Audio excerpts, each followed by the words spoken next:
the return on investment isn't much because they're only putting up a little bit of money and only getting a little bit of equity. So I thought it was very interesting. The first time I see a university where they're doing follow-up Series A and later stage funding, which I think is important because so we hear that the universities are like, well, we just want to do good, we want to help the society and all that, but when the university gets the benefit from that, you take that money and you roll it back into the facilities and stuff like that, which is a multiplier effect too. So that's really important. What was around the decision to? Was there an investment group that a capital innovation fund that came to the university suggested this? Did you come up with that? What was the decision or the impetus to start doing that program? Yeah, so that's quite a complex question, and it's certainly something that we came to later in the maturity of the organisation. But the decision was entirely Cambridge Enterprises, and as I was saying this morning, that was because really I think we and the founder inventors of Solexa felt that we got burnt pretty badly by putting a very, very small amount in at the beginning of Solexa, and then that company going through serial dilution and then getting sold after 10 years for a lot of money. It would have been absolutely life-changing for the university and for the individual academics involved. But both the academics and ourselves had really been diluted out. I mean, we got a 2.5-fold uplift, but £250,000 is not a lot of money. For the academics, they ended up with, I don't know, a few million each, which, again, it wasn't life-changing for them, and it probably really should have been. I mean, I must say that both the academics have gone on to form new businesses. They're a lot more savvy this time. They ain't giving up any equity to anybody if they can possibly avoid it. But from our perspective, as you say, institutional investors don't like higher education institutions taking equity at the beginning, which they're not going to follow, because someone's got to pick up that slack. So one reason was that we wanted to follow our investment so that we were going to get a reasonable slice of the pie at the end. If we had Solexa again now, we could probably fund the company right to the point where it got bought. That amount of money would have been absolutely revolutionary for the university. The other point around that is that with Solexa, we saw sequential rounds of funding, we saw preference stacks developing, we saw some really typical hard-nosed venture capital decisions where they were getting multiples before the small guys like us and the inventors got anything at the end. And with our ability to follow our initial investment, we're very keen to make sure it's odds only. Everybody's only getting ordinary shares. It's going to be a fair split when the companies actually make it. So those are really the drivers. Does that answer your question?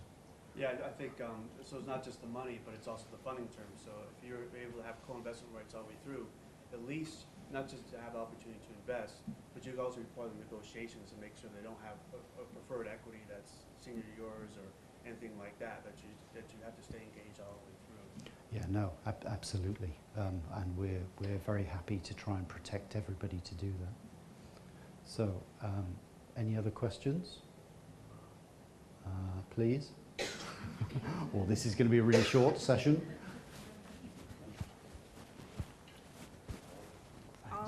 I'll ask another decision-making question. You said that Cambridge originally had professor's prerogative with the IP vested in the professor, and then you changed to that it vested in the university. Yes. How did that change happen? What was the decision making and why did it go that way? So I must say it was really complex.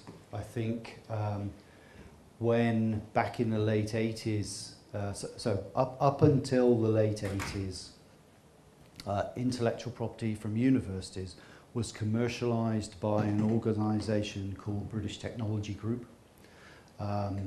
They'd been around since the 50s.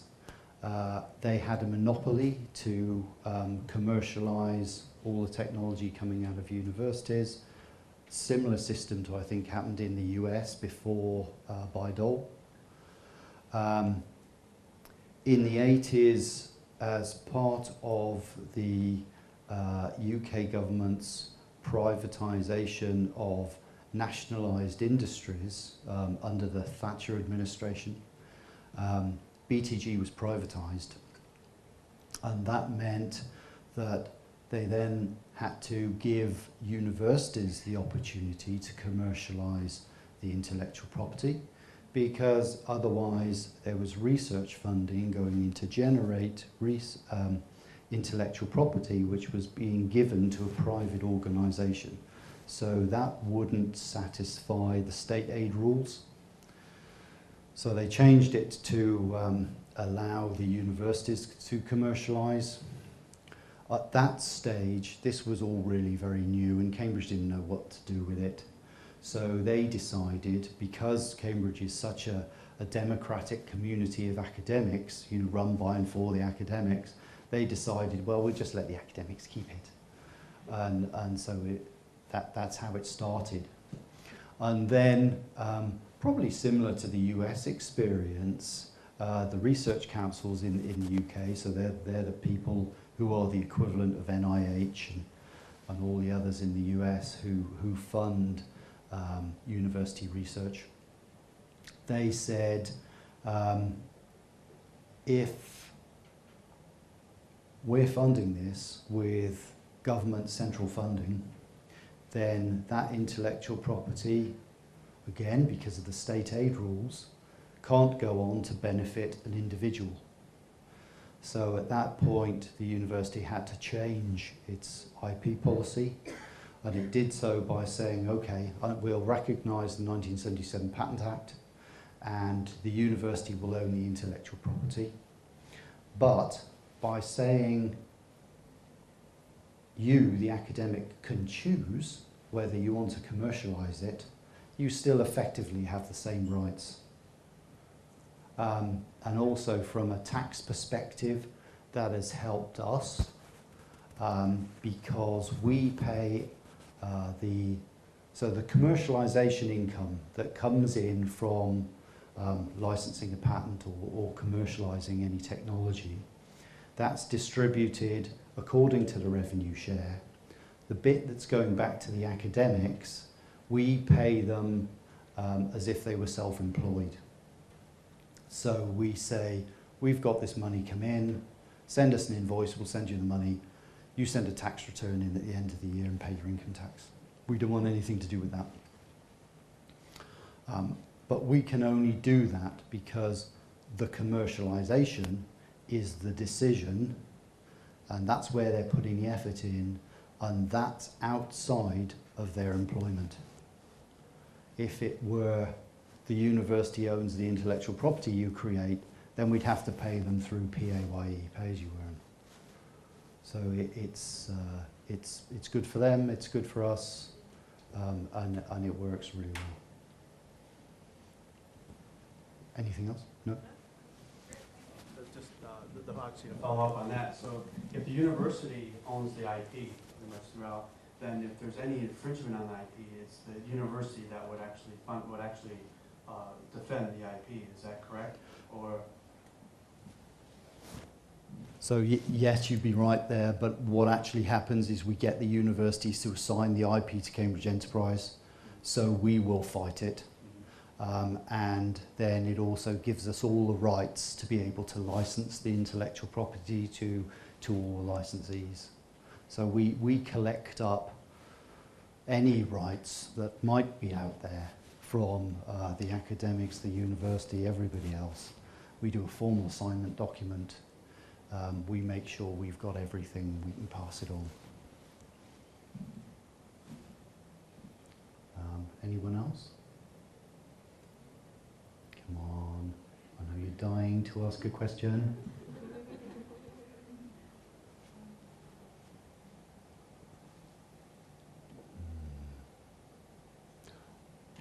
Good. You're welcome. So obviously you don't have bidual because you are not in the US. And Cambridge Enterprises, from my memory, you do consulting work, or you facilitate consulting work by Cambridge faculty. If the consulting work should generate IP, does that ever, do the consulting clients ever own that IP, and how do you make those decisions? Yeah, so we try to establish that consulting work is for immediate resolution of problems that the client has. They're paying a commercial premium to have the academics sort out that problem for them. Most of what the academics are going to be working on, okay, they're using their own knowledge and expertise, but it's solving a problem for a client. They're paying a commercial premium to do that. They own the intellectual property.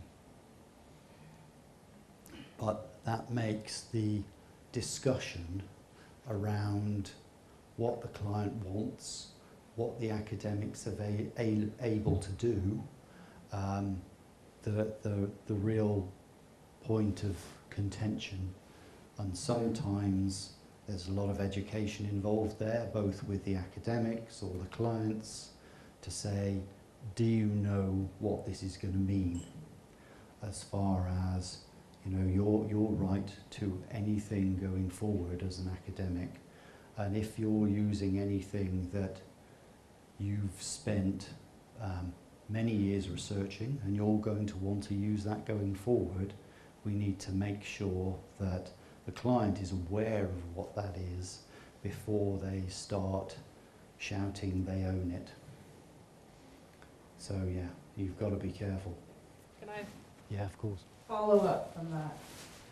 So what I hear you saying is that the ownership of the IP created during the consultancy generally goes to the client, but you take care to both set a clear scope of work, so it's exactly clear what the faculty member is consulting on and what they're not consulting on, as well as clarifying just with your faculty member what the implications for their research program might be. And you don't reserve even like research only rights or something that's common in the US. Oh yeah, sorry, yeah. So thank you for that. That was very well put. Covered it better than I did. But yes, you're right. So we would have a standard research exemption, well, for both teaching and research, anything non-commercial, we would still retain the right to use that knowledge, information, intellectual property. So yeah, standard research exemption. So, but yes, essentially, background, we own ours, they own theirs. Foreground, they own that.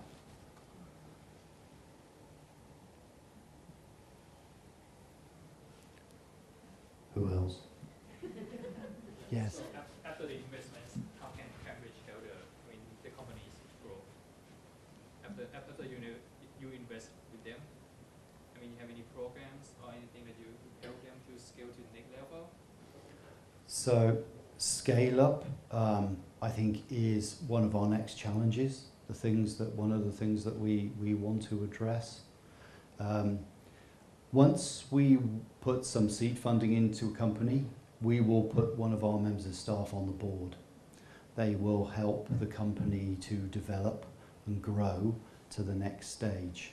when the next round of funding comes in, if that's someone from Cambridge Innovation Capital, they'll put someone on the board. So we will help the company in that way. We will also introduce them to other investors. Should they need other investors, help them, help form investment syndicates, those sort of things. We try to stay very close to the companies and make sure they are as successful as possible. So you invest probably, let's say 20% at first stage, because you said that someone from Cambridge will be on the board, right? So the investment might be substantial. Yeah, it's probably going to be, I'm trying to think back through some of our recent investments, but I would think we were going to be up for at least 25%. I mean, more of our seed fund investments are now being syndicated. We're bringing in, bigger groups of investors even at a seed stage. But that depends on the technology. Sometimes nobody else wants it, But that's another interesting dilemma, because we have some members of our investment committees. So the way it works is we work up a proposal for investment. We put it in front of an investment committee there's up to 30 people can sit on that committee. They're entrepreneurs, people in various sectors that have made money in small companies, and they pretty much know what they're doing. We do a pitch, and we run that past them. Some of our investment committee will say, well, there's a huge syndicate here. They don't need our money. We're only putting in perhaps 10%.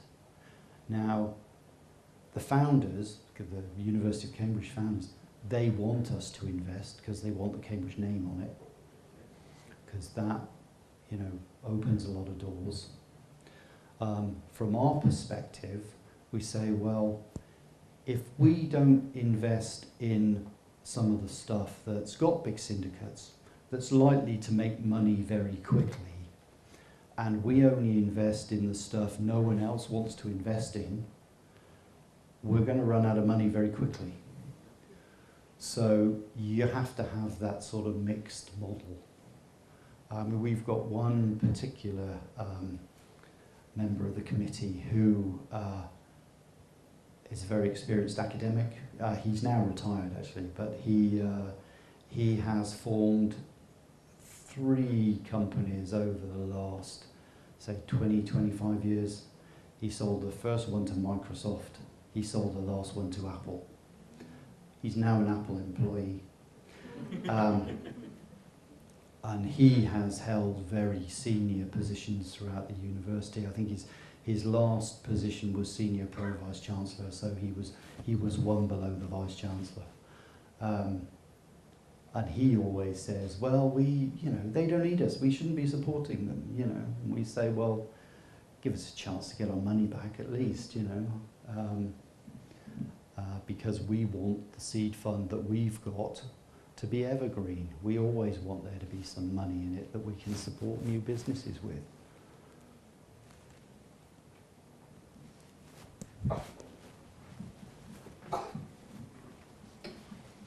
Hi. So now can you share us your top 5 criteria you choose to invest in company? Sorry, can you repeat? Top 5 criteria. When should you invest? Yeah. What is your criteria? Oh, okay. Top 5. Maybe I have a 10 list of them. So, should we invest or not? I think it's very similar to should we commercialise the intellectual property or not? Does it look like a viable business opportunity in this case? Do we think there's a good chance of it working? Can we work with the individuals? Perhaps that's the bigger question when we're trying to form a business, because you're very much investing in the people actually probably more than you're investing in the technology. Because if you invest in a business and the people aren't good, the business is going to go under. If you invest in a business where the technology doesn't work, but the people are really strong, they'll ditch the technology and they will find something else and the business will work.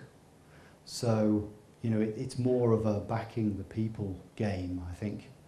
But, you know, that said, we are, if we're licensing intellectual property into a new spin-out company, we're going to do that in a mixed license form. So we're going to say, instead of an upfront fee, we're going to take some equity, but we're also going to want to take a royalty on any products, should you ever make them.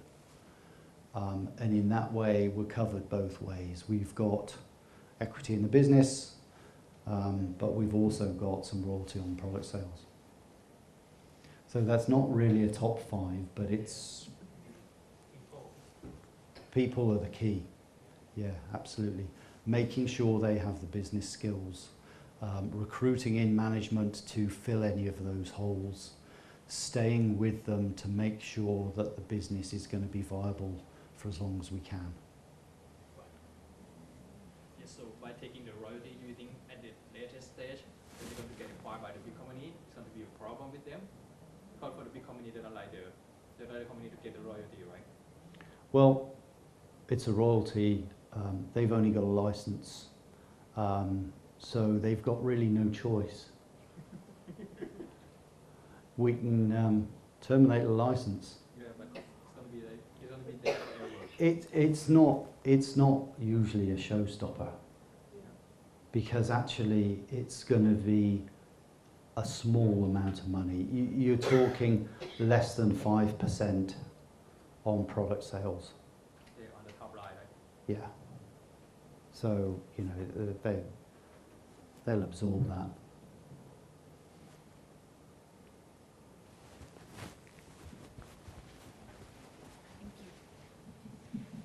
I have a question about the spin-off company. It's like, just wonder that, because I heard it like for like UC Berkeley, she said that the professor can be in a company but cannot be a CTO, CEO. But what about the policy in UK? So we've got no policy that says they can or can't. Effectively, if they want to be CEO, they could. But they have to be able to manage the rest of their employment with the university. So the university employment contract says, you know, you have to do the duties which are ascribed to you. Our academics are very busy. They've got teaching duties, research duties, departmental duties. Everyone in Cambridge is a member of a college. There's college duties. They've got duties to help with the REF. So the REF is the Research Excellence Framework. It's a government audit, essentially, of university research, which happens every 7 years. Everyone is responsible. You know, every 7 years, most universities develop fighting funds, which means the lesser academics, they're gone, and we're buying in the guys who are more successful because they're bringing their research and their papers with them. So, you know, it's very dog eat dog. So they need to be able to deliver what their employment contract demands of them. So actually what we find with the really senior academics, they don't want to leave the university. They've got to Cambridge. They've made it, thanks very much, as far as being an academic is concerned. They've probably, okay, they're probably not paid that much, certainly not by US standards. But they've got college life and their academic life, and they're professor at University of Cambridge, so they're happy. So what usually happens there is that they take over the role of perhaps chief technology officer or scientific advisor or something like that. And what happens is that one of their group, usually a fairly senior postdoc, who's done 6 years as a postdoc, doesn't know where his next meal check's coming from, is then going to be, you know, an interim CEO, because they usually know the technology because they're one of the inventors. So they will take the business forward. And actually we find that's a really good way of getting our early career researchers into employment for the rest of their life, because we've got, as I said this morning, it's by modern standards, it's a small university. You know, there's 1,700 professors and lecturers. There's 5,000 postdocs. So these are early career researchers. 7% of them are going to go into an academic career. That's